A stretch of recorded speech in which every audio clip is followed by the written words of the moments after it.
여러분 안녕하십니까? 1월 16일 목요일 순서를 시작합니다. 일하다 사고로 숨지는 산재 사망 노동자, 이 문제를 이야기하는데 스웨덴의 활동가가 우리 측 관계자에게 이렇게 묻더랍니다. 그런데 직장에 출근해서 일하다가 사람이 왜 죽습니까? 왜 죽습니까? 그러게요. 왜 죽게 놔두고 있을까요? 우리 사회는 최근에 고 김용균 노동자의 죽음을 계기로 산업안전보건법을 개정 보완했습니다. 그게 28년 만에 고친 거고 오늘은 그 산업안전보건법 개정안이 시행되는 날입니다. 그러나 하청 노동자의 생명을 앗아가는 작업장의 위험은 크게 줄지 않았다는 비판이 나옵니다. 오늘 초대석에서 전문가와 함께 이 문제를 파헤쳐보겠습니다. 뉴스가 있는 저녁 첫 소식은 부동산 소식입니다. 문재인 대통령이 연거푸 부동산 시장 안정화를 강조하며 압박의 수위를 높이자 서울 아파트값의 상승률은 4주 연속 줄어들었습니다. 그러나 곳곳에서 풍선 효과도 나타나고 있습니다. 백종규 기자의 보도입니다. 문재인 대통령의 신년 기자회견. 문 대통령은 부동산 시장이 불안해지면 더 강력한 대책을 내놓겠다고 공언했습니다. 지난 7일 신년사에 이어 불과 일주일 만에 집값 안정화에 대한 강력한 의지를 나타냈습니다. 우리 시민들이 납득하기 어려울 만큼 그리고 위화감을 느낄 만큼 그런 급격한 그 가격 상승이 있었는데 그런 급격한 가격 상승들은 원상 회복되어야 한다고 생각합니다. 청와대 참모진까지 나섰습니다. 강기정 청와대 정무수석은 매매 허가제까지 도입해야 한다는 주장에 정부가 귀를 기울여야 한다고 언급하기도 했고 김상조 정책실장도 더 강력한 슈퍼 대책을 내놓을 수 있다고 압박을 이어가고 있습니다. 이런 영향으로 12.16 대책 이후 서울 아파트값 상승폭은 4주 연속 둔화했습니다. 강남 재건축 아파트 단지에서 수억 원 이상 싼 매물이 나오고 대출 규제 때문에 고가주택의 거래가 위축된 영향이 반영된 것으로 보입니다. 특히 서초구는 30주 만에 보합세를 나타내기도 했습니다. 하지만 경기 지역을 중심으로는 풍선 효과가 더 커지는 부작용도 나타나고 있습니다. 신분당선 연장이라는 호재가 있는 수원 팔달구는 1.02%나 오르면서 오름폭이 2배 이상 확대됐고 용인 수지와 기흥구도 상승폭을 키웠습니다. 무순위 접수가 굉장히 과열되는 현상이 나타나는가 하면 주로 9억 원 이하의 중저가 아파트들의 거래가 유지되면서 호가 상승이 나타나는 패턴들이 최근 특이한 현상이라고 할 수 있겠습니다. 이런 가운데 정부가 다음 달부터 집값 담합과 불법 전매를 단속하는 특별팀을 상시 가동하는 등 추가 대책 시행을 예고한 상황이어서 서울 아파트값 숨 고르기는 앞으로 수개월 동안은 이어질 전망입니다. YTN 백종규입니다. 부동산 대책은 참 어렵습니다. 특정 지역을 규제하면 비규제 지역에서 또 문제가 생겨나는 지역 풍선 효과도 있고 재건축을 까다롭게 하는 등 공급을 줄이려고 하면 공급 부족으로 아파트값이나 전셋값이 오르는 가격의 풍선 효과도 있습니다. 이처럼 부동산 시장이 과연 진정될 수 있는 걸까? 불안감이 좀처럼 가시지 않는 가운데 금융당국도 후속 조치에 나섰습니다. 20일부터는 고가주택을 보유한 1주택자에 대해서도 전세 대출이 전면 중단됩니다. 추가 부동산 대책이 나올 가능성도 적지 않아 보입니다. 조태현 기자가 보도합니다. 지난해 10월 시가 9억 원 이상 고가 주택 보유자에 대한 공적 전세 대출 보증을 제한했던 금융당국.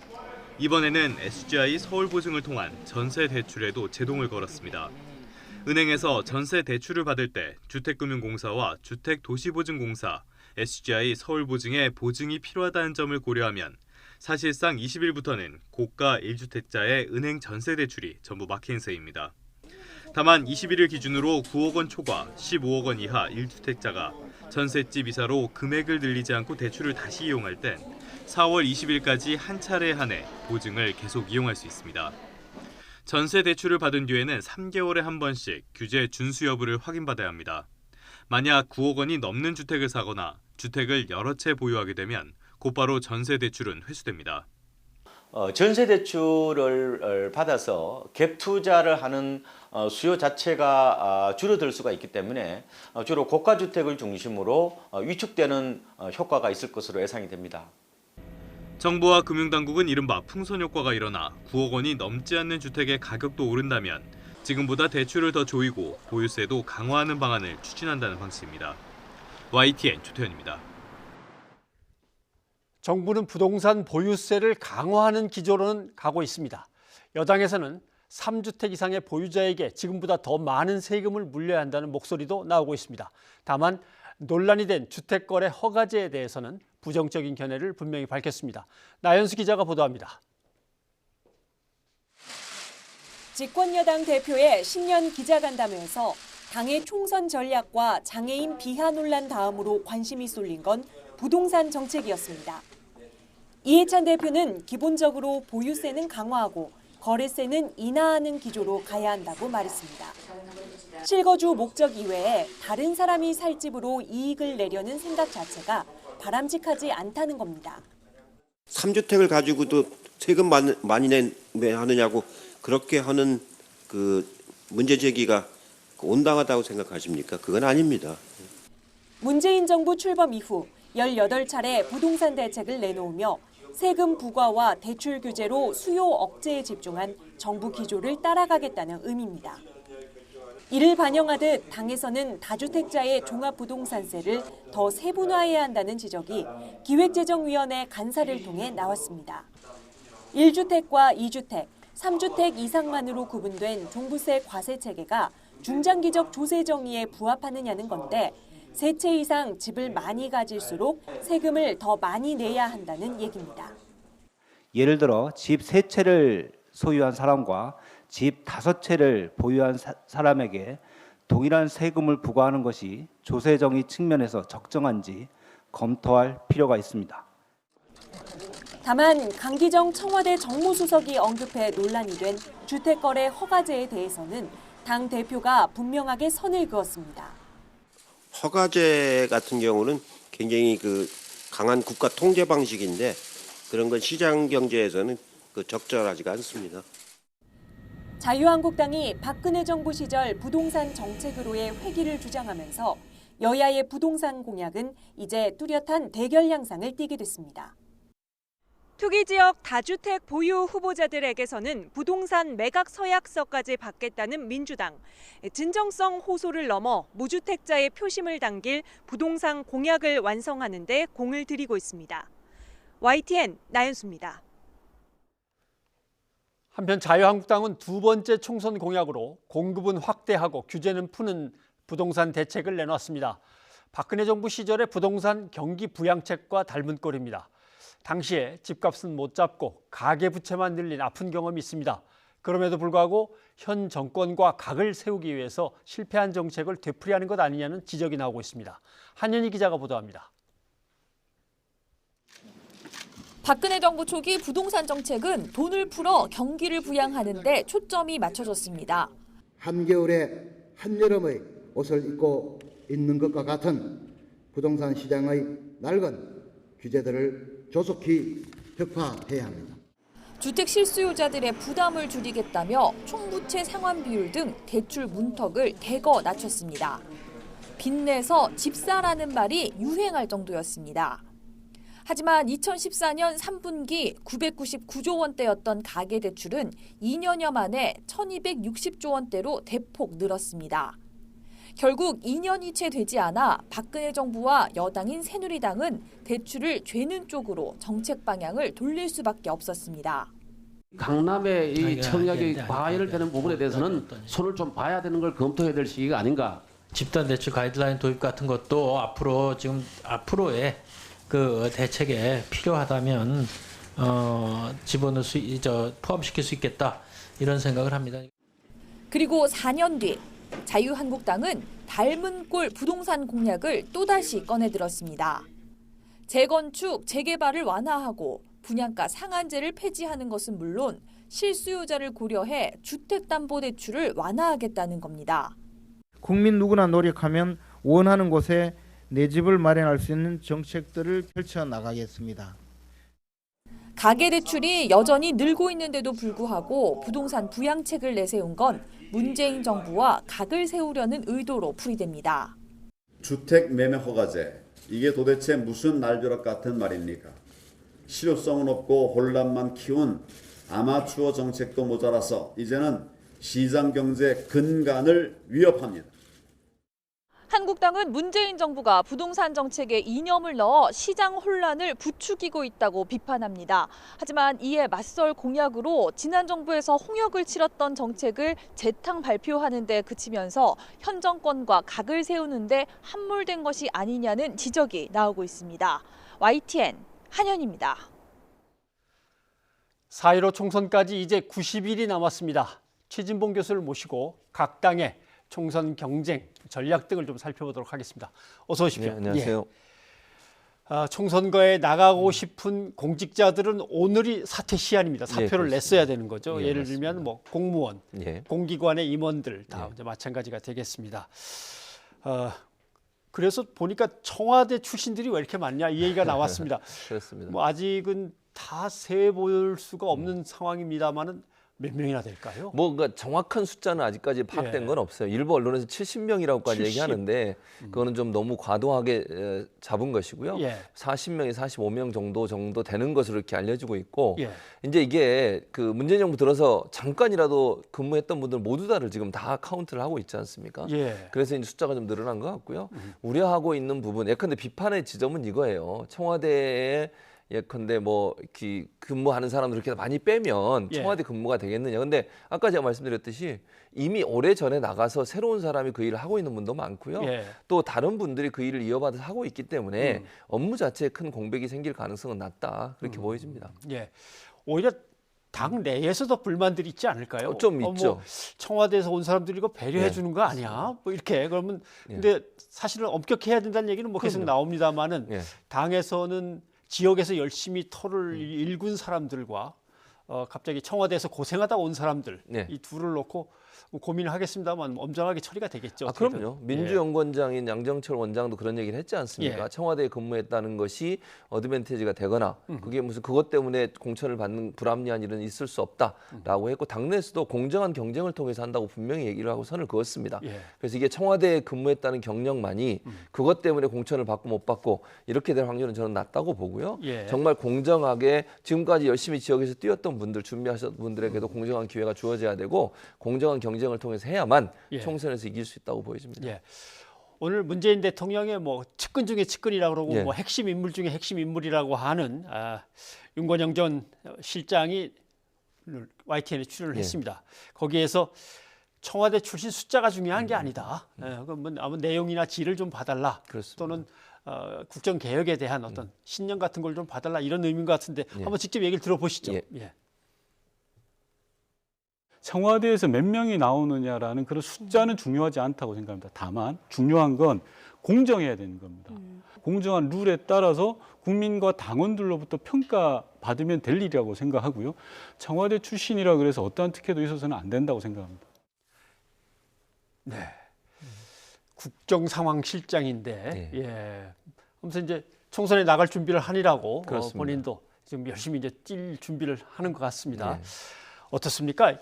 부작용은 그래도 국정을 이어가는 연속선상에서는 없을 것이다라고 하는데 경선 과정이나 또는 내부의 어떤 당에서의 이제 논쟁들 또는 쟁점들을 무마시키고 하는 데는 꽤 좀 애를 먹을 것 같긴 합니다. 그런 부분이 있을 수 있습니다. 예컨대 공정하게 해도 청와대 출신이기 때문에 더 어드밴티지를 주는 게 아니냐 이런 비판이 있을 수도 있고 저는 이제 다만 또 이런 그 비판은 있을 수 있다는 생각은 들어요. 청와대를 마치 본인의 어떤 이력을 위한 과정으로 생각하는 분들에 대한 비판도 있을 수 있잖아요. 예컨대 짧게 근무하고 총선에 출마하는 분들 같은 경우는 그렇게 하려고 청와대 들어갔느냐 이런 비판이 직면할 수 있어서 그런 부분도 이제 고려돼야 할 부분이긴 합니다. 그래서 저는 순수하게 정말 국가를 위해서 헌신하고 국가를 위해서 일하겠다는 마음으로 청와대 들어가서 일을 해야 돼요. 정말 중요한 일 아니겠습니까? 그런데 그게 본인의 정치 이력에 하나의 도움이 되는 그런 방편으로 생각하는 분들이 있다고 하면 뭐 누가 있는지 없는지 모르겠습니다만 있다고 하면 그건 좀 문제가 되는 부분이라는 생각이 들어요. 근데 나름대로 이제 그 당내에서 제일 불만이 많은 사람들은 역시 비서관 출신이나 그렇습니다. 당뇨 출신으로서 정책 개발하려고 애를 쓰고 당 맞아요. 조직을 갖다 살리려고 애를 썼던 사람들 그렇죠. 입장에서는 불만이 있고 예. 또 그런 얘기들 하더라고요. 예. 아, 문재인 정권을 출범시키는데 청와대에 뽑혀 들어간 사람들만 공이 있는 건 아니지 않냐. 그건 맞습니다. 나름대로 연줄이 있거나 어떻게 아는 인맥이 있으니까 청와대로 가게 됐고 우리는 당에 남았고 예. 근데 뭐 그 사람들에게 특권이나 또는 편의가 주어지면 안 된다. 그렇죠. 그 말은 좀 뭐 일리 그럼요. 있어 보입니다. 일리가 예. 있어요. 왜냐하면 당직자들, 예컨대 이제 의원이나 보좌가 아니라 당에서 일하는 사무처에서 일하는 분들 같은 경우에 정말 오랫동안 당을 위해서 헌신하고 그리고 기회가 되면 본인들도 정치권에 들어가서 뭔가 역할을 하고 싶은 마음이 있지 않겠습니까? 예. 그런 기대감 갖고 오랫동안 일을 했는데 그런 기대가 청와대에서 나오신 분들이 다 차지한다고 만약 가정을 하면 예. 그럼 그건 이제 엄청난 실망감이 있을 수밖에 없죠. 그래서 저는 이 모든 과정이 공정해야 된다고 생각을 합니다. 누구에게 대통령도 얘기하셨잖아요. 기회는 공정하게 해야 되기 때문에 청와대 근무했다는 경력이나 이력이 공천 과정에서 어떤 작용도 할 수 없도록 공정한 심사가 반드시 이루어질 거로 보여집니다. 청와대에서 무슨 직책을 얼마 동안 맡아서 어떤 일을 했다 이렇게 딱 써 있으면 괜찮은데 예. 문재인 대통령의 최측근 참모로서 뭐 이렇게만 나와 있으면 좀 나오죠. 뻥일 수 있습니다. 그럴 수 있죠. 그리고 이제 그것도 사실은 민주당에서 뭘 지금 고려하고 있냐면 선거 벽보나 아니면 홍보물에 예. 그걸 쓰는 거를 어떻게 할지도 지금 정하고 있어요. 룰을 정해야 되겠군요. 그럼요. 왜냐하면 또 막 이상하게 부풀려서 얘기할 수도 있거든요. 그렇죠. 예. 그런 부분들을 어느 정도 근무했을 때 어느 정도까지 쓸 수 있는지 또 직책은 어디까지 쓸 수 있는지 하는 부분을 검토하고 있기 때문에 그 자체가 사실은 공정하게 공천룰을 만들려는 노력이라는 생각이 듭니다. 네. 청와대 가서 잠깐 뭐 실적이 형편없든가 잘못했든가 할 수도 있는 그럴 거니까 수도 그건 있죠. 잘 보셔야 됩니다. 예, 맞습니다. 그나저나 고민정 청와대 대변인도 이제 지역구로 출마하겠다고 가닥을 그렇습니다. 확실히 잡았습니다. 예. 어디로 나올 것 같습니까? 지금 가장 그 가능성이 높은 지역은 고향으로 알려지고 고향. 있어요. 왜냐하면 고향이 지금 두 자리가 비거든요. 그렇죠. 두 립이죠. 예, 장관으로 나오신 분들이 지금 두 자리가 비어서 거기가 가장 유력하게 지금 알려지고 있는데 예. 거기가 꼭 아직 결정된 건 아닙니다. 그러니까 유은혜 장관이나 김현미 장관의 지역구에 출마할 가능성이 높고요. 그러나 한편으로는 또 이런 얘기도 있어요. 동작구에 갈 가능성도 있다. 예. 그러니까 나경원 원내대표가 지금 지역구에서 의원을 하고 있지 않습니까? 거기에 빅매치를 위해서 내려갈 가능성이 있다라는 얘기도 있고요. 또 하나 이제 현재 법무부 장관하고 계시는 추미애 장관의 지역구, 추장관. 예, 예. 거기도 광진도 가능성을 놓고 아마 여론조사를 돌리고 있고 아마 결과가 나온 걸로 알려지고 있습니다. 그 결과를 바탕으로 해서 어느 쪽에 가는 것이 유리할지를 판단할 걸로 보여집니다. 청와대 대변인 얘기가 나왔으니까 김의겸 전 대변인도 나온다고 하는데 예.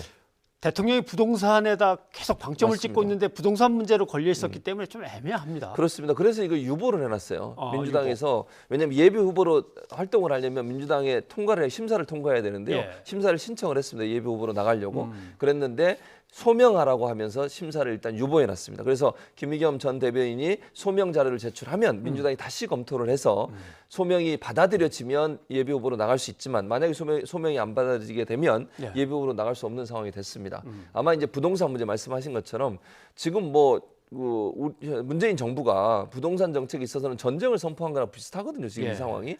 그런데 부동산 문제 때문에 논란이 됐었고 또 이제 하나 논란이 되는 게 본인이 이제 매매를 하고 팔기로 했잖아요. 팔고 나서 이익금 남는 거를 예. 기부하겠다고 말씀을 하셨는데 이게 아직 이제 처리가 안 된 걸로 알려지고 있어요. 그래서 예. 이 부분에 대한 소명이 되면 제가 볼 때 이제 공처를 관리하는 또 민주당 지도부에서 어떤 결정을 할지가 보이지는데 아직까지는 그게 소명이 안 돼서 지금 기다리고 있는 상황입니다.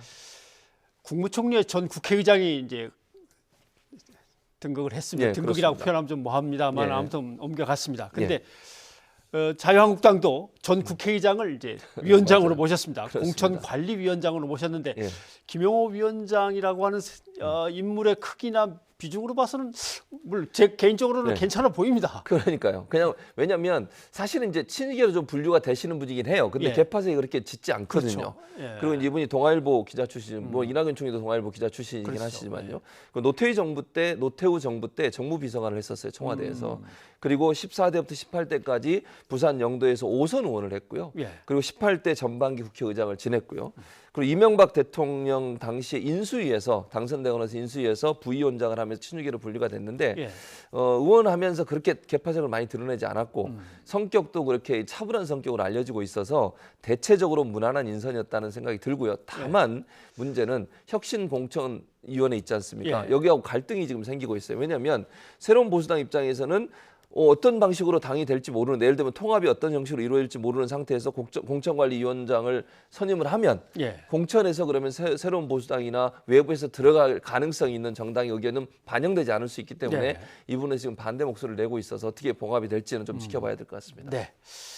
안철수 전 의원 귀국 문제도 좀 한번 얘기를 해봐야겠습니다.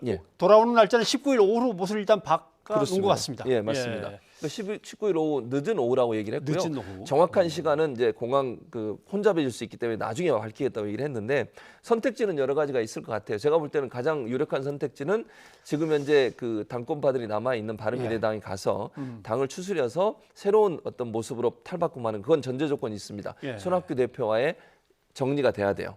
어떻게 자리 정리가 돼야만 그걸 할 수 있고요. 그게 가장 유력하다고 보여지고, 지금 뭐 새로운 보수당이나 자유한국당은 통합해서 안철수 대표도 지금 들어오라고 얘기를 하고 있지 않습니까?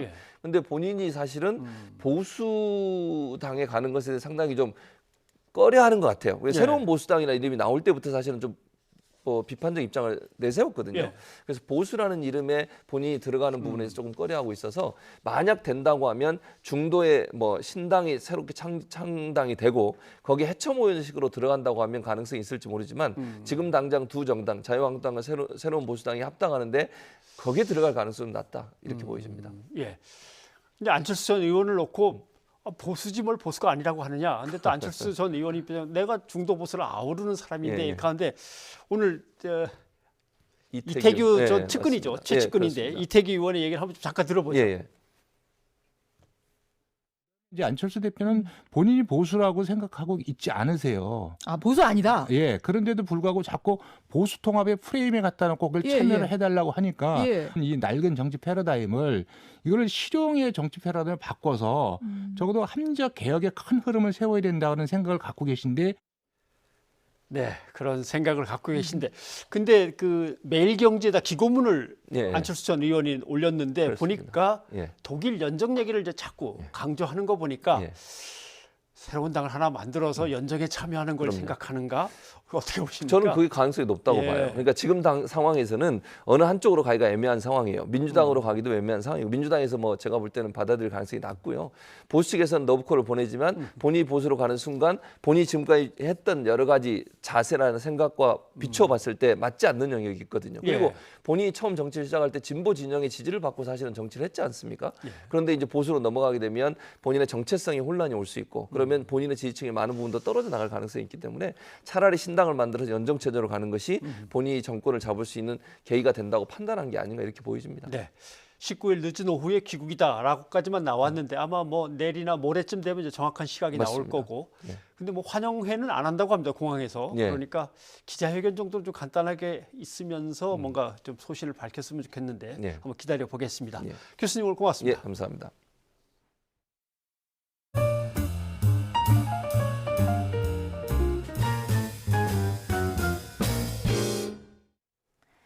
지난해 4월 국회에서 일어난 이른바 패스트트랙 충돌 사건과 관련해 약식 기소됐던 의원들도 정식 재판에 넘겨졌습니다.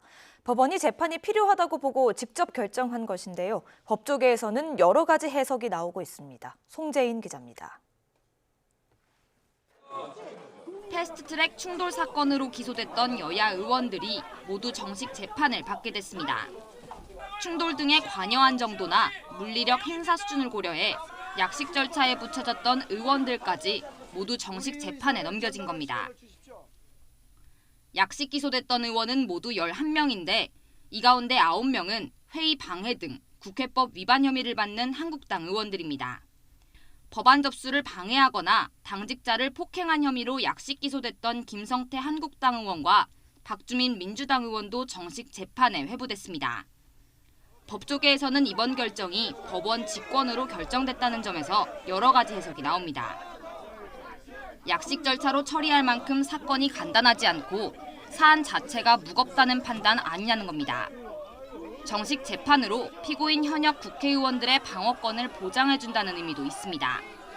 다만 이번 결정으로 애초 검찰이 구형한 벌금형보다 형량이 높아질 가능성도 있습니다. 약식 기소된 피고인이 정식 재판을 요청할 경우엔 재판부가 벌금형보다 무거운 종류의 형을 선고하지 못하지만 법원이 직권으로 결정할 때는 제한이 없습니다. 경우에 따라서는 약식 기소됐던 의원들에게도 의원직 상실형이 선고될 수 있다는 얘기입니다.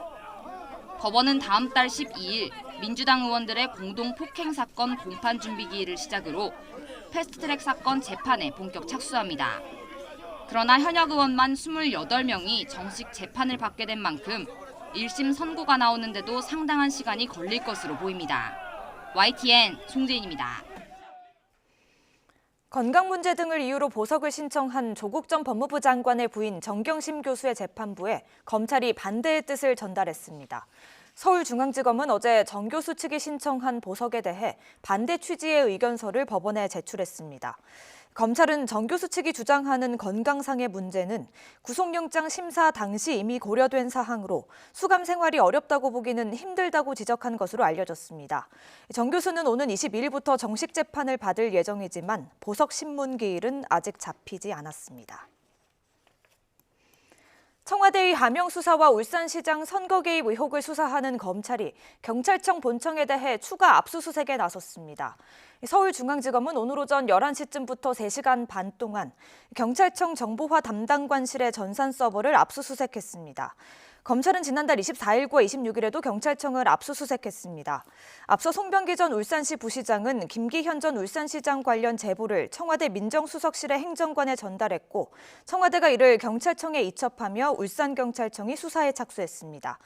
이런 가운데 검찰이 오늘 오전 황운하 전 울산지방경찰청장에게 소환을 통보했지만 황 전 청장은 총선 입후보 예정자 일정이 있어 출석이 어렵다며 다음 달 초중순쯤 가능할 것 같다고 답한 것으로 알려졌습니다. 의료원장 폭언으로 불거진 아주대 사태가 점점 커지고 있습니다. 아주대 의대 교수회가 성명을 내고 이국종 교수에게 욕설을 한 것으로 알려진 유희석 의료원장의 사임과 사과를 촉구했습니다. 또 이 교수 외에 폭언 피해자가 더 있는 것으로 드러나 갈등은 새 국면을 맞고 있습니다. 김정회 기자입니다. 아주대 의대 교수회가 병원 의료진들에게 한 통의 이메일을 보냈습니다. 녹취록을 통해 드러난 유희석 의료원장의 폭언 상황을 직장 내 괴롭힘으로 규정하고 유 원장의 즉각 사임과 이국종 교수를 비롯한 전체 교수진의 사과를 촉구한다는 성명서였습니다. 유 원장의 임기는 다음 달까지. 그러나 그보다 먼저 물러나라고 요구한 건 사안이 중대해 그냥 넘어가선 안 된다는 공감대가 형성됐기 때문입니다. 교수회는 직장 내 괴롭힘을 막아야 할 최고 경영자가 가해 당사자였던 점, 교직원의 노력과 이국종 교수의 기여로 쌓은 병원의 평판을 추락시킨 점을 이유로 들었습니다. 요구가 받아들여지지 않으면 해외 출장 중인 유 원장이 돌아오는 대로 직접 만나 다시 요구할 계획입니다. 그런데 이 건과는 별개로 유 원장에 의한 폭언 피해자가 더 있는 것으로 드러났습니다. 병원 내 일반 교수 중 몇 명이 같은 경험을 한 것을 교수회가 확인했습니다. 경우에 따라 고용노동부가 직접 개입할 수도 있을 전망입니다. 가해 당사자인 유 원장이 최고 경영자이기 때문인데 피해자나 다른 사람이 고용부에 진정을 내면 괴롭힘 여부를 판단해 징계나 시정 조치를 할 수 있습니다. 보건복지부는 당장 병원 측의 취할 행동은 없다고 보지만 추가 대응이 필요한지 검토하고 있다고 밝혔습니다. YTN 김정혜입니다.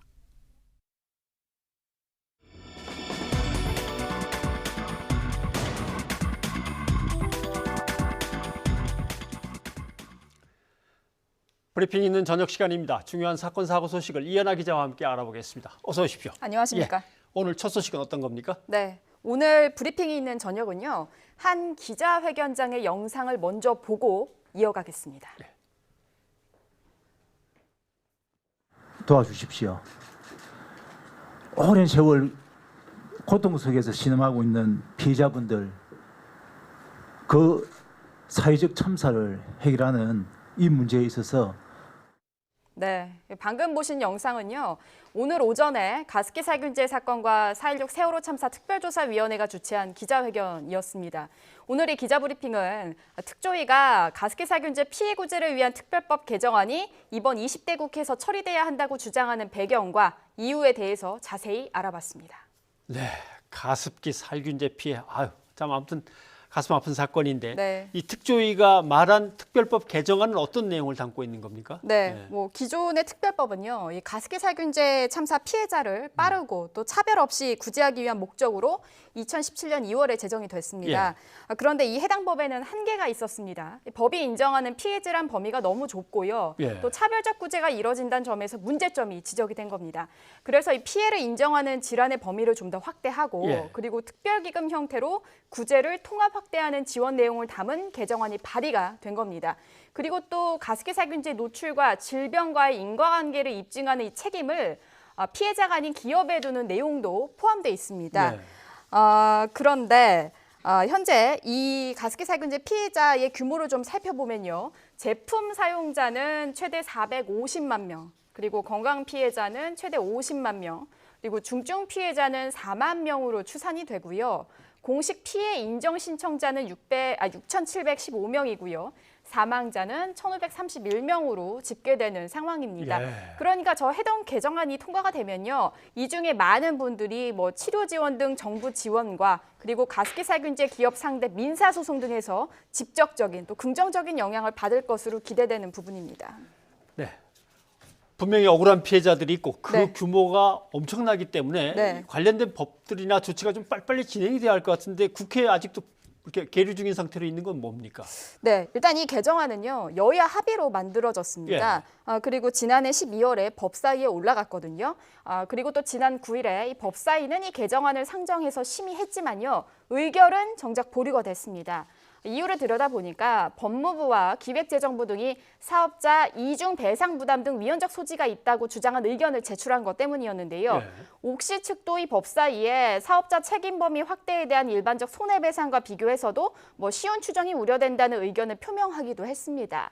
당시 현장에서 법사위원들의 의견이 있었는데요. 그 당시 좀 취재를 해봤습니다. 그 당시 박주민 의원이 어떤 의견을 주장했냐면 여야를 떠나서 법사위원 모두가 해당 법안에 대해서 이견이 없었다. 그러니까 이제 의결을 해야 된다고 강조를 했었고요. 송기원 의원도 처리를 촉구하면서 이번 20대 국회에서 통과되지 않을 가능성에 대한 우려의 목소리를 높이기도 했지만 끝내 보류가 된 겁니다. 사실 가습기 살균제 특별법 개정안 부분은요. 앞으로도 좀 계속 취재해서 보도하겠습니다. 네, 안타까운 소식입니다. 자, 다음 소식은 뭡니까? 네, 바로 이 KBS 세월호 보도 참사 보도에 대한 개입을 한 혐의로 재판에 넘겨진 무소속의 이정현 의원 재판 소식인데요. 대법원이 이 의원에게 혐의를 유죄로 보고요. 벌금 1,000만 원을 선고한 원심 판결을 확정을 했습니다. 그대로 확정했군요. 맞습니다. 현행법에서는 보면은 국회의원이 공직선거법 위반 사건이 아니고 일반 형사 사건에서 금고 이상의 형을 확정하게 되면 의원직을 잃게 되는데요. 이 의원 같은 경우는 방송법 위반 혐의로 벌금형을 확정받았기 때문에 의원직을 유지할 수 있게 됐습니다. 이 의원은 선고 후에 자신의 SNS에 대법원 판결 확정에 대해서 사법부의 최종 결정에 대한 조건 없이 승복을 하겠다. 그리고 세월호 유족들에게 송구하다, 죄송하다는 글을 남겼습니다. 네. 유죄 판결을 받은 혐의의 구체적인 내용은 어떤 겁니까? 방송법 위반 혐의인데요. 방송법이 원래 이 방송 자유와 독립을 보장하고 방송의 공적 책임을 높이기 위한 목적으로 만들어진 법입니다. 이 의원에게 적용된 혐의는요. 방송법 4조인데요. 여기를 보면 이제 누구도 방송 편성에 어떤 규제나 간섭도 할 수 없다. 이렇게 규정을 했고요. 이를 어기면 2년 이하 징역이나 3,000만 원 이하 벌금을 물게 됩니다. 근데 이 관련법이 제정된 게 1987년입니다. 그런데 이 법이 제정된 이유는 사실 그 누구도 유죄로 확정 판결을 받은 적이 없기 때문에 이 의원의 이 재판이 처음부터 주목을 받았던 이유였습니다. 그 혐의 관련 사건은 2014년 4월 세월호 참사 직후에 KBS 보도를 둘러싸고 벌어졌는데요. KBS가 세월호 참사에 대한 정부 대처와 구조 활동의 문제를 주요 뉴스로 보도를 했을 때 이 당시 청와대 홍보수석이던 이 의원이 김시곤 당시 KBS 보도국장에게 전화를 걸고 뉴스 편집에서 빼달라, 다시 녹음해서 만들어달라고 말하는 등 보도에 개입한 혐의로 재판에 넘겨졌습니다. 네. 홍보수석이니까 홍보, PR 하면 이제 흔히 그렇게 얘기하는 거 아닙니까? 피할 거 피하고 알릴 거는 알리고 하는 건데 언론사에 있다 보면은 이것 좀 피하게 해주시오 이런저런 요청들은 들어오는데 이것이 정말 방송 이 관련법이 만들어진 이후 처음으로 유죄 판결이 났다. 유죄로 판단한 그 이유는 확실하게 뭡니까? 쟁점은 바로 이 의원과 그리고 그 당시에 김 전 국장의 통화가 그 보도 편성 간섭이었냐 그 부분이었는데요. 1심, 2심 그리고 상고심 재판부 모두 이 의원 혐의를 보도 편성 간섭이다라고 보고 유죄로 선고를 한 겁니다. 1심 재판부는 이 의원의 혐의에 대해서요. 민주주의를 흔들 수 있는 위험한 행위라며 당시에 징역 1년에 집행유예 2년을 선고했습니다. 2심 재판부는요. 이 의원과 김 전 보도국장의 대화 내용은 단순 항의나 오보 지적이 아니다 이렇게 판시를 했습니다. 다만 이 참작 동기를 고려해서 벌금형으로 감형을 했었고요. 그리고 오늘 이 대법원은 방송 편성 간섭이 맞다 이렇게 판단하고 유죄를 선고한 겁니다. 결국에는 개인적 친분으로 사적인 부탁이라고 이야기를 하던 이 의원의 주장 절대 받아들여지지 않은 부분입니다. 예, 그러니까 뭐가 좀 잘못됐습니다. 내용이 너무 심합니다의 문제가 아니라 편성에 대한 분명한 간섭이었다라고 그렇습니다. 판단을 받은 거군요. 네. 예, 이현아 기자 수고하셨습니다. 감사합니다. 정부가 대북 제재와 상관없이 남북 협의만으로 추진이 가능한 사업들을 선별해 실무 검토에 들어갔습니다. 문제는 북측의 호응인데 북한이 여전히 대화의 문은 열어두었다는 점에 기대를 걸고 있습니다. 황희경 기자입니다. 정부가 대북 제재 하에서도 추진할 수 있는 남북 협력 사업들을 실무선에서 검토하고 있는 것으로 알려졌습니다. 아직 구체적으로 공개할 상황은 아니지만 북측이 호응해 온다면 독자적으로 추진할 수 있는 분야가 많다는 겁니다. 정부 당국자는 이미 여러 차례 언급된 관광과 스포츠 교류, 접경지역 협력뿐만 아니라 제재 대상이지만 면제 승인을 받은 이산가족 화상상봉을 위한 장비 지원, 개성 만월대 공동 발굴, 양묘장 현대화 사업처럼 국제사회를 설득할 수 있는 부분도 있다고 강조했습니다. 작년까지만 해도 북미, 남북 정상 간 합의에 전적으로 의존하는 톱다운 방식이었다면 앞으로는 작은 것이라도 하나하나씩 적극 추진해 나가겠다는 의지를 피력했습니다. 문제는 지난 연말부터 별다른 반응이 없는 북한입니다. 대화의 문은 열어두었지만 그 어떤 직간접적인 메시지도 없다 보니 당국도 상황만 예의주시할 뿐 구체적인 조치는 취하지 못하고 있습니다. 중동 사태라든지 전반적인 정세를 고려했을 때 쉽게 대남 정책을 결정하기 어려웠던 것 같습니다. 대미 정책을 이제 장기적으로 끌고 가는데 남북 관계를 오랫동안 방치할 수도 없는 것이 북한의 입장인 것 같습니다. 조만간 대남 정책에 대한 기본 방향을 담은 메시지가 나올 거라고 보고요. 이런 가운데 북한은 내부적으로는 연일, 주민 결속과 생산성 독려에 집중하는 모양새입니다. 북한 매체들은 최근 개장한 양덕 온천의 첫 손님으로 건설군인 가족들을 초청했다면서 김정은 위원장의 애민 정신을 대서특필했습니다. YTN 황혜경입니다. 미국과 중국이 1단계 무역 합의에 최종 서명했습니다. 탄핵 대상으로 몰린 트럼프 미 대통령은 이번 합의로 유권자들에게 강한 인상을 남기게 됐습니다. 중국도 이번 합의가 경제뿐 아니라 정치적으로도 중요하다고 평가하고 있습니다. 베이징에서 강성웅 특파원이 보도합니다. 미중 무역 합의 1단계 서명식이 열린 백악관은 트럼프 대통령의 대선 유세장을 방불케했습니다. 트럼프 대통령은 중국의 불공정 무역을 바로잡겠다는 약속을 지켰다고 힘주어 말했습니다. We are righting the wrongs of the past and delivering a future of economic justice and security for American workers, farmers and families. 특히 중국에 2천억 달러어치의 미국산 제품을 팔기로 함으로써 강한 인상을 남기게 됐습니다. 현재 남은 관세도 11월 대선 이전에는 그대로 유지한다고 못을 박아 유권자들을 안심시켰습니다. 미국 대통령이 중국의 부총리를 불러 서명하는 게 격에 맞지 않는다는 지적도 나오고 있습니다. 중국 입장에서는 관세 인하폭이 다소 미흡하지만 가장 큰 악재를 해결하게 됐습니다. 무역 갈등 때문에 부진을 거듭하던 경제도 활력을 되찾으면서 시진핑 주석은 한숨을 돌리게 됐습니다. 我们必须求同存异，找到一条合作共赢的道路。 합의가 어려운 지적재산권 강화와 금융개방, 환율 문제 등은 선언적 수준에서 절충했습니다. 중국의 국가보조금 폐지와 국내법 개정 문제 등 난제들은 아예 2단계 협상으로 미뤘습니다. 중국 측 협상 대표인 유허 부총리는 이번 서명이 경제적으로뿐 아니라 정치적으로도 매우 중요하다고 말했습니다. 트럼프 대통령은 대선에서 기선을 잡고 시진핑 주석은 권력 기반을 공고히 하는데 이번 합의가 큰 역할을 했다는 평가로 들립니다. 베이징에서 YTN 강성웅입니다. 국내 1위 사모펀드 운용사인 라임자산운용의 환매 중단 사태가 길어지고 있습니다. 펀드 돌려막기와 불안전 판매 논란 속에 추가 환매 중단 가능성까지 나오면서 피해 규모는 2조 원에 육박할 것으로 우려됩니다. 최하영 기자입니다. 지난 2015년 문을 연 라임자산운용은 높은 수익률을 자랑하며 국내 1위 사모펀드 운용사로 우뚝 자리매김했습니다. 그런데 문제가 시작된 건 지난해 10월. 세계 모펀드에 투자한 아들펀드 1조 6천억 원어치가 잇따라 환매를 중단한 뒤부터입니다.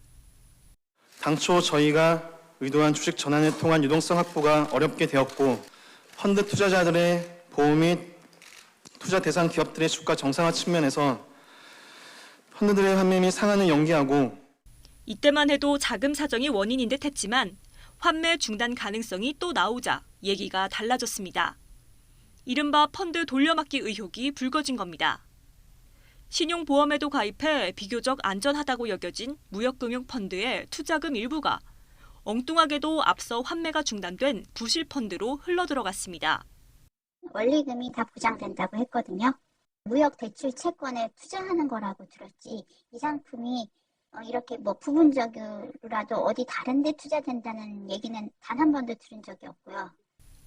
주로 개인들이 투자에 나섰는데 추가 환매 중단까지 이루어지면 피해 규모는 2조 원에 육박할 전망입니다. 문제가 커지자 금융감독원은 회계 법인을 통해 실사에 들어갔고 결과는 이르면 이달 말 나올 예정입니다. 이런 가운데 라임자산운용은 환매 중단 펀드에 대해 필요할 경우 회계상 손실로 처리하는 상각 계획을 밝혔습니다. 자산가치 감소가 불가피한데 이는 곧 투자자 손실로 이어지게 돼 당분간 논란은 계속될 전망입니다. YTN 최하영입니다. 오늘부터 개정 산업안전보건법 이른바 김용균법이 시행됐습니다. 하지만 이 개정안을 두고 노동계도 또 경영계도 모두 우려의 목소리를 내고 있습니다. 자세한 내용을 박지훈 변호사와 함께 얘기를 좀 나눠보겠습니다. 어서 오십시오. 안녕하세요.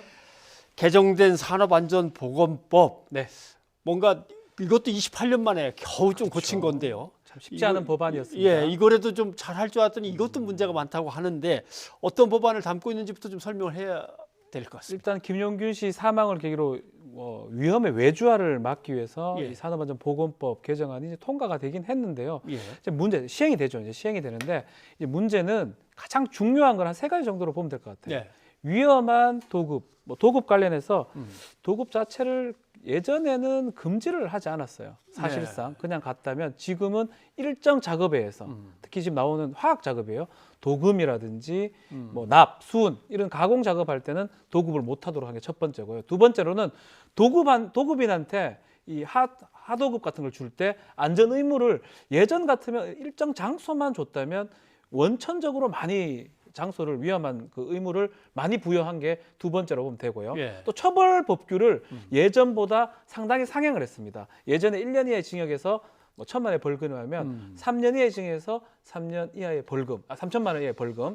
그렇게 함으로써 기본적으로 도급인의 의무를 강화하고 처벌을 강화하는 게 이번 산업안전보건법의 핵심 내용입니다. 결국 원청 하청을 놓고 볼 때 원청에게 책임을 갖다 더 느끼도록 하려고 했던 건데. 그런데 보니까 처벌에서 높아지긴 했는데 밑에 것도 따라 올라와야 되는데 밑에 건 그대로 있으니까 어차피 낮은 걸 택하면 그렇게 세지는 것도 아니다. 이런 얘기도 있고요. 1년 이하에서 3년 이하로 바뀐 거거든요. 하한은 그대로입니다. 1월이거든요. 그러니까 사실상 많이 노동계에서 요구한 거는 하한을 좀 해달라. 1년에서 5년, 1년 이상 5년 이하, 1년 이상 3년 이하 이렇게 하면 최소 하한선이 정해지기 때문에 처벌할 수 있는 어떤 효력이 크지 않을까로 했는데 그 부분이 좀 반영이 안 됐기 때문에 처벌의 의미가 좀 크지 않다는 게 노동계의 지적들입니다. 모르겠습니다. 하루에도 한 노동자가 6명 정도 사망하는 걸로 돼 있지 않습니까? 뭐 처벌을 엄히한다고 이런 게 빨리빨리 줄어든다면 정말 좋겠습니다만은 처벌 갖고만 될 일은 아닌 것 같은데 노동계는 기자회견까지 열어서 이것저것 막 지적을 했습니다. 여기에는 김용균 씨, 고 김용균 씨 어머니도 참석을 하셨는데 어머니의 목소리를 잠깐 좀 들어보고 얘기를 나누도록 하겠습니다. 책임자 처벌 또한 권한을 가진 원청이 살인죄로 처벌받도록 하는 것이 우리의 일반적인 상식일 것입니다. 그런데 처벌 대상에서 머리와 몸통은 놔두고 깃털만 자른다고 하고 있습니다. 예. 그래서 김용균법을 두고 김용균법에 김용균이 아예 안 들어있다 이런 얘기도 나오긴 하더라고요. 쉽게 말하면 발전소가 빠져 있어요. 네. 발전소 사고에 대해서 도급인의 의무를 부과를 해야 되는데 지금은 화학 어떤 작업이거든요. 예. 도금이라든지 수은, 납, 카드뮴 이 작업만 돼 있고 구의역의 그 사건도 뭐 철로 작업이나 이런 것들 다 빠져 있습니다. 그러다 보니까 김용균이 없는 김용균법 이거 말이 안 되지 않느냐. 예. 지금 사실상 산재 사망 중에 건설업, 제조업 이 상당히 많은데 건설업이 많군요. 건설업이 거의 다 빠집니다. 예. 거의 다 제조업 중에 화학 제조업만 지금 해당되기 때문에 사실상 너무 폭이 좁은 게 아니냐 이런 비판이 제기되고 있습니다. 네. 그리고 말씀을 듣고 보니까 사실 국민들한테 가장 충격을 줬던 게 구의역에서 선로 작업하다 사망한 그 하청 노동자, 그다음에 발전소에서 일하다가 이제 숨진 김군이죠. 예, 김군. 네. 근데 이 두 개의 작업은 그냥 그러면 이 대상에서 빠져서 그대로 예전과 변함없이 작업이 돌아가고 있다 이 말씀이군요. 작업도 돌아가고 그게 사고가 발생한다 하더라도 도급인한테 책임을 못 묻기 때문에 위험의 외주화를 막지를 못한다는 거죠. 이 업무에 한해서는요. 그런데 또 경영계는 뭐 모든 작업장을 철저히 감독하기 참 힘든데 사고만 났다 하면은 원청까지도 책임을 세게 물린다고 하니 너무 부담스럽다는 겁니다. 이건 사실은 노동계도 불만이 많지만 경영계는 더 불만이 많습니다. 실제로 지금 예전에는 위험한 장소 몇 군데, 뭐 22가지 정도의 위험한 장소만 사고가 났을 때 책임을 지는 걸로 돼 있는데 앞으로는 지배 가능한 모든 범위에서 사고 났을 때 책임을 져야 됩니다. 결국은 비용이 상당히 들 거고요. 그 비용이 드는 만큼 또 손해를 볼 수가 있기 때문에 비용이 든다는 건 관리를 해야 되고 그 사고 발생했을 때 책임을 져야 되고 그 부분 때문에 지금 경영계도 이거 너무 확대된 거 아니냐라고 반발하고 있는 상황입니다. 요즘 뭐 플랫폼이나 프랜차이즈 같은 데서도 계속 문제가 제기됐기 때문에 여기도 이제 문제인데 200개 이상의 가맹점을 가진 이제 본부에만 적용이 된다 이렇게 하니까 여기에 대해서도 그럼 뭐 실효성이 부족한 거 아니냐? 어디에 가서 그게 적용이 되겠냐? 이런 얘기인 것 같습니다. 법에 이제 200개 이상 본부만 적용시키도록 돼 있거든요. 대부분 프랜차이즈가 200개 미만입니다. 다 빠져나갑니까? 그리고 만약 200개 되면 줄여버리죠. 줄여버리면 또 되니까요. 그렇기 때문에 꼼수를 부릴 여지가 너무 크다라는 거예요. 또 뭐가 있냐면 5인 미만의 사업장이라든지 서비스, 뭐 사무직 거의 적용이 안 됩니다. 그렇기 때문에 조금 통과는 됐는데 적용 범위는 또 노동자들 입장에서는 적다. 또 이렇게 보고 있는 것 같습니다. 그리고 말씀하신 꼼수 얘기 좀 더 들어봤으면 좋겠습니다. 보니까 위험한 것들을 슬쩍 자회사로 만들어서 자회사로 빼돌린다든가 뭐 여러 가지 꼼수가 있는 모양이더라고요. 맞습니다. 지금 재판 중이에요. 현대 그 제철입니다. 순천 공장 같은 경우는 아연 도금은 지금 앞으로 적용이 됩니다. 도금업 같은 거는 적용이 되는데 아연 도급 관련해서 비정규직으로 채용을 해버립니다. 일부러 적용을 안 받게 하려고 계약직이나 별정직으로 채용을 하면서 해가지고 문제가 돼서 지금 재판 중입니다. 이 상황은. 그래서 만약에 안 되면 법이 통과돼가지고 시행이 된다면 또 그 머리를 굴려가지고 정규직으로 안 뽑고 또 계약직으로 뽑고 별정직으로 뽑고 이런 식으로 또 하지 않느냐. 그래서 또 문제 제기가 되는 그런 상황입니다. 아마 작업 중지도 문제가 생기면 전면 작업 중지 이렇게 해야 되는데 그 문제가 생긴 것만 해라 그러니까 오늘 기자회견 얘기 들어보니까 아니 그럼 뭐 500톤 프레스에서 사고 나면 프레스 작업을 중단시켜야 되는데 500톤만 중단시키고 200톤짜리나 300톤짜리 갖고 계속 위험한 작업을 하게 한다.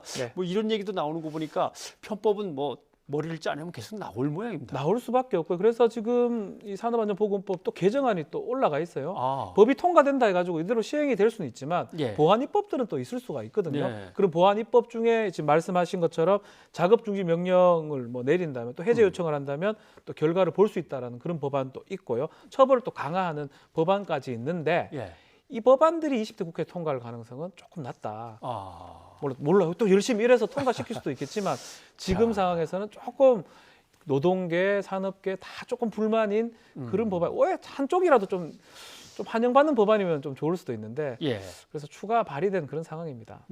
21대 국회 가서도 결국 경영자와 또 노동단체 사이에 계속 이해는 엇갈리겠군요. 어차피 법안이라는 건요. 한쪽은 좀 손해를 봐야 되거든요. 한쪽에 좀 더 마음에 들게 하는 게 오히려 더 필요하지 않을까 좀 생각이 제 개인적으로 듭니다. 뭐 심정적으로는 사람의 목숨을 어떻게든 더 살리는 쪽으로 노동계 쪽에 손을 좀 들어줘야지 않나 생각은 실효성 듭니다만은. 있게 그런 생각이 듭니다. 예. 아무튼 뭐 경영의 어려움도 물론 고려는 돼야겠죠. 예.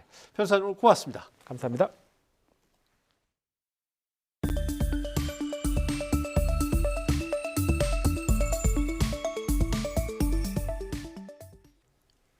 사생활이 담긴 문자 메시지 유출로 논란의 중심에 섰던 배우 주진모 씨.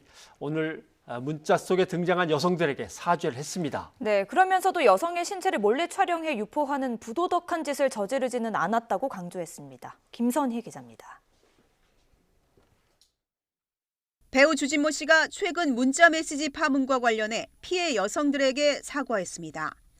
주 씨는 법률 대리인을 통해 이번 일로 숨조차 쉴 수 없는 하루하루를 보내고 있다며 모든 분께 죄송하다고 말했습니다.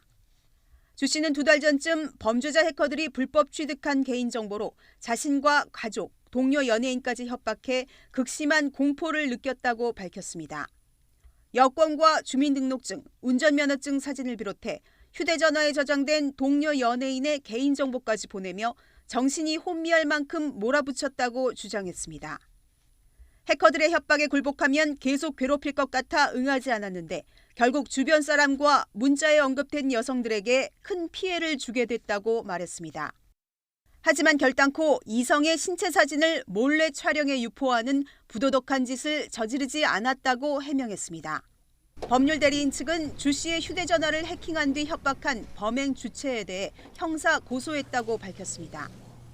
또 문자를 일부 조작해 인터넷에 올린 최초 유포자와 이를 재가공해 배포한 사람, 주 씨를 범죄자로 단정해 명예를 훼손한 사람들도 고소할 예정입니다. 주진모 씨의 사과에도 대중의 반응은 싸늘합니다. 누리꾼들은 단체 대화방에서 여성을 모욕하고 성적 대상화했다는 의혹은 해킹 범죄와 별개로 명백하게 밝혀져야 한다고 목소리를 높였습니다. YTN 김선입니다. 이어서 성폭행 혐의를 받고 있는 가수 김건모 씨 사건으로 가보죠. 배트맨 티셔츠가 이슈가 되고 있습니다. 성폭행 사건의 고소자가 당시에 김 씨가 배트맨 티셔츠를 입고 있었다고 증언을 했는데 어제 경찰 조사에서 배트맨 티셔츠를 입지 않고 있었다는 관련 영상이나 증거들을 제출한 것으로 확인이 됐습니다. 네, 하지만 김 씨가 제출한 자료들이 성폭행 혐의를 벗겨줄 직접적인 증거가 될지는 미지수입니다. 박희재 기자입니다.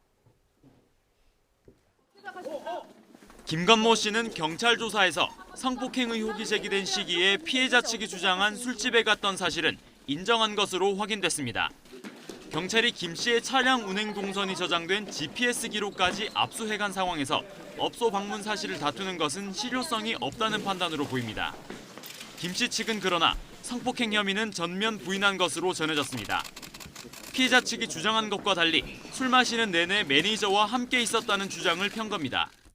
그러면서 의혹 당일 결제한 150만 원짜리 카드 내역을 증거로 제출한 것으로 확인됐습니다.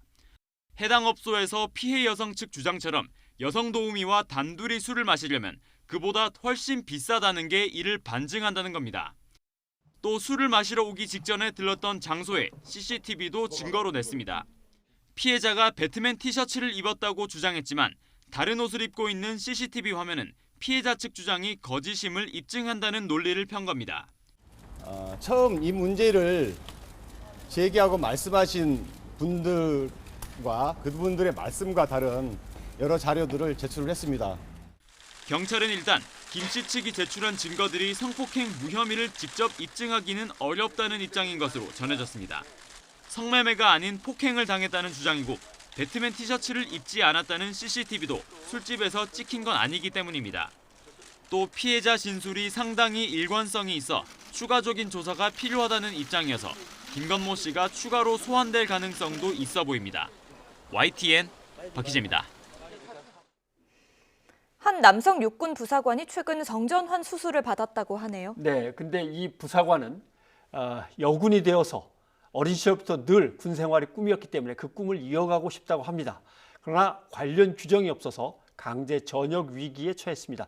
김민정 기자가 보도합니다. 경기도 북부의 육군 기갑부대에서 탱크 조종수로 복무하는 A하사. 지난해 말 소속 부대에 미리 알린 뒤 휴가를 내고 태국에서 성전환 수술을 받았습니다. A 여사는 이제 새로운 성 정체성에 따라 여군으로 군 복무를 이어가고 싶어 합니다. 하지만 군병원에서 심신장애 3급 판정을 받으면서 강제 전역 여부를 결정하는 육군전역심사위원회에 넘겨졌습니다. 군복무를 정상적으로 수행할 수 있는지를 판단하는 심신장애 평가 기준에는 성기의 훼손 여부도 포함돼 있습니다. 하지만 성전환 수술을 받은 경우에도 같은 기준을 적용할 수 있을지에 대해선 명문화된 규정이 없습니다. 유사한 전례도 없어서 군 당국도 고심하고 있습니다. 네, 지금 말씀하신 것처럼 그에 관한 현역에 관한 규정이 없는 상황이잖아요. 저희로서는 전역심사결과위원회의 결과를 존중해야 되는 부분입니다. 시민단체인 군인권센터는 A씨가 국군 최초의 성전환 부사관이라며 전향적인 대응을 요구했습니다. 우선 A 여사가 법원에 성별 정정 허가를 신청한 만큼 결과가 나올 때까지 전역 심사를 미뤄야 한다고 주장했습니다.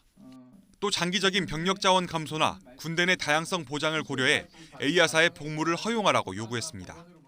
인구 절벽으로 징집 가능 인원이 점차 줄어들고 있는 가운데 국가와 시민을 위해 헌신하고자 하는 이들에게 불필요한 벽을 세워두었던 지난 가을을 반성하고 성전환자의 성 정체성을 어떻게 규정할지를 놓고는 이미 다양한 차원에서 사회적 논의가 진행되고 있습니다. 대법원도 성별 정정 신청 사건을 두고 재판부마다 판단이 엇갈리자 별도의 연구팀을 꾸려 제도 개선에 착수했습니다. A 여사 사례에 대한 육군전역심사위원회의 판단과는 별도로 성전환자를 둘러싼 논란은 더욱 확산할 전망입니다. YTN 김민성입니다.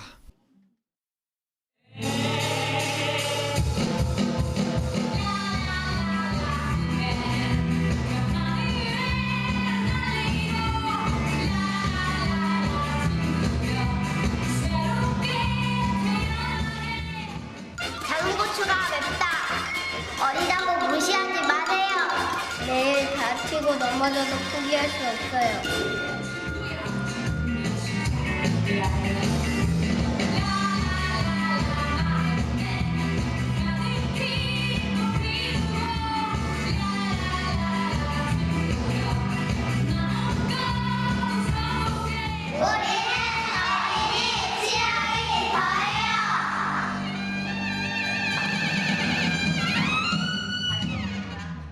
친구들 안녕하세요. 안녕하세요.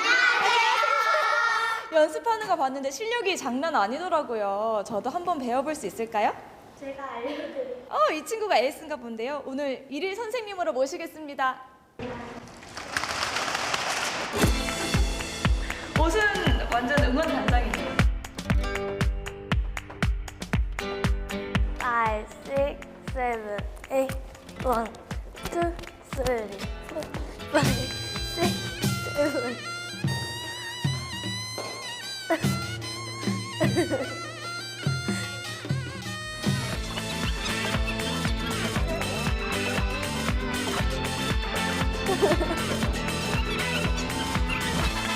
세븐 잘 잡아야죠.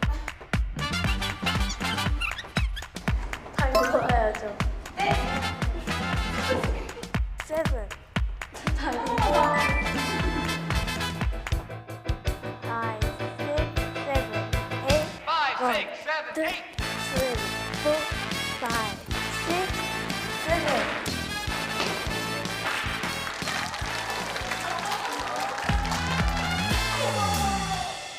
언니한테 동작 알려준 거 있잖아요. 그거는 난이도가 어느 정도예요? 그건 쉬운 동작이에요? 어려운 동작이에요? 많이 쉬운 거예요. 많이 쉬운 거예요? 네. 근데 이 레츠치어 팀에서 제일 언니던데 이제 뭐 동생들을 이끌고 할 때 힘든 점은 없어요? 있어요. 어떤 점이 힘들어요? 좀 까불어요. 동생들이? 네. 현서는 치어리딩 시작한 지 얼마나 됐어요? 9개월. 어떻게 시작하게 됐어요? 제가 7살 때부터 댄스를 좋아해서 했는데 치어리딩은 응원단이라서 그래도 재밌어서 하고 있어요. 거기 마카롱 응원단 친구들은 최근에 상을 탔다고 들었어요. 이제 어른들도 있는 그 사이에서 상을 탔는데 그때 기분이 어땠어요? 대회를 한 4번인가 그만큼 갔는데 처음에는 상 안 받았고 그리고 두 번째로는 장려상 상 받았고, 세 번째는 3등, 그리고 그때는 1등해서 신났어요.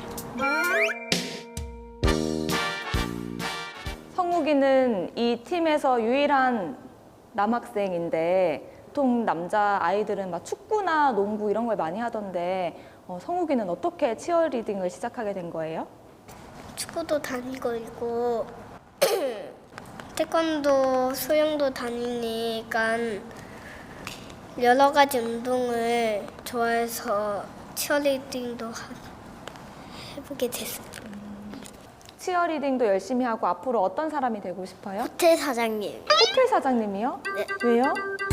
치어리딩 하면 돈을 내야 되니까 호텔 유명해져가지고 사람들이 돈을 줘가지고 그래가지고 치어리딩 맨날 돈 다 쓰고 계속 할 거예요.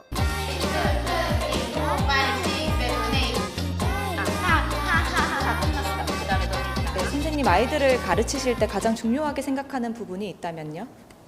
저는 자신감 있게 공연할 수 있도록 지도하는 거에 가장 중점을 두고 있습니다. 실제로 아이들이 자신감이 많이 생겼나요? 변화된 모습을 보셨을 것 같은데 어떤가요? 처음엔 굉장히 수줍어하고 이렇게 앞에 나서기 싫어하던 친구들이 점점 이제 치어리딩을 배우고 공연을 많이 하면서 자신감이 생기는 모습을 많이 봤어요. 그때 굉장히 뿌듯하고, 그리고 그 아이들이 이제 2, 3년 지나면서 다른 곳에서 활동을 할 때에도 다른 친구들을 이렇게 모아서 리더십 있게 뭐를 구성하고 기획하고 뭐 공연을 하더라고요. 자기들끼리. 그런 걸 보면 굉장히 기분이 좋고 뿌듯합니다. 소정 친구 앞으로 꿈이 있다면요? 지금처럼 치어리더를 열심히 해서 유명한 댄서가 돼서 다른 나라에서도 좋아해주는 그런 사람이 되고 싶습니다. 치어리더 돼서 유명해져서 엄마 아빠 앞에서 공연하고 대회도 하고 응원도 할 거예요. 네, 우리 친구들 앞으로도 다치지 말고 즐겁게 치어리딩 하길 바랄게요. 화이팅! 화이팅!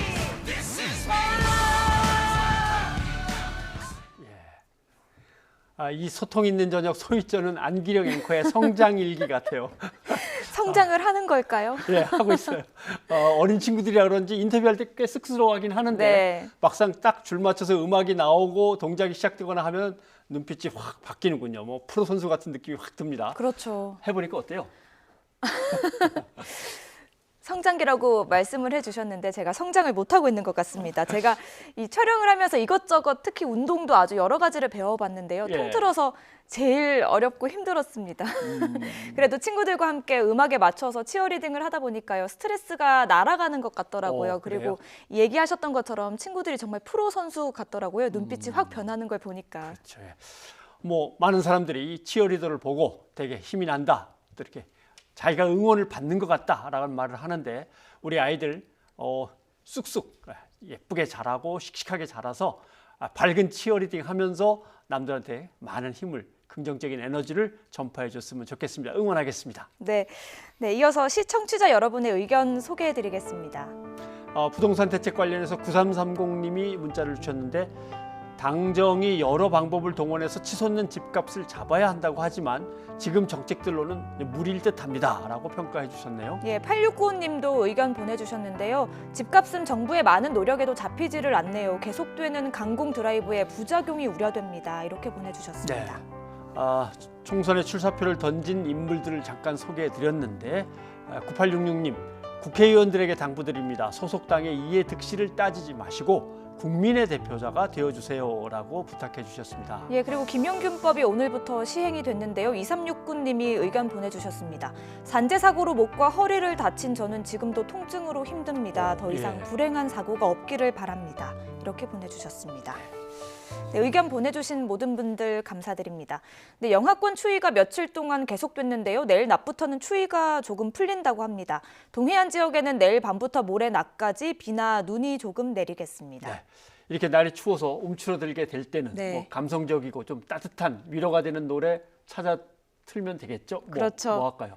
커피 소년의 힘내라는 곡은 어떨까요? 예, 뭐 힘내, 뭐 나만 뒤처진 거 아니야, 남하고 너무 비교하지 마 이런 거죠. 네. 예, 조금 늦어도 가면 되는 거니까. 맞습니다. 맞습니다. 예, 힘내시고요. 저희는 내일 다시 인사드리겠습니다. 여러분 고맙습니다.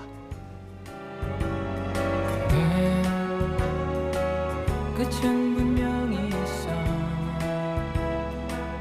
이 오르막길의 끝에 조금 더 힘을 내려